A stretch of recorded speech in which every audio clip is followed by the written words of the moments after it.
Good morning. This is Travis Bement with YourOrlandoMortgage.com, and this is my economic commentary for Monday, August 24th, 2009. It's good news here and bad news there.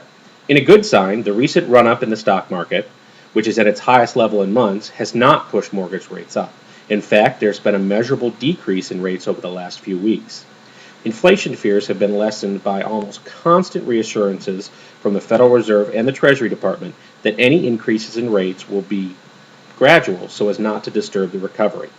The lack of pressure on rates is also surprising, considering that there is a large auction of Treasury securities that was expected to put pressure on rates. As of now, that has not happened, and rates are trending downward.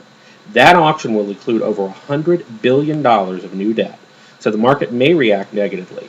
Some other bad signs in regards to foreclosures show that although the worst may be over, there is more to come.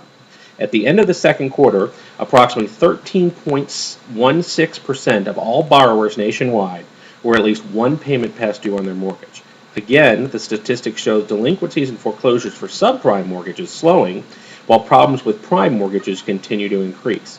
Those figures indicate that until the labor market starts to improve, foreclosures will continue and more people will be driven from their homes. In what has to be one of the more interesting stories of the week, it seems that investment banks are starting to repackage their old mortgage securities and offering them as new products. Many will recall that much of what started the problems in the mortgage market were these mortgage-backed securities. In fact, securities now are even getting the AAA ratings, which allow them to be sold to pension funds and insurance companies.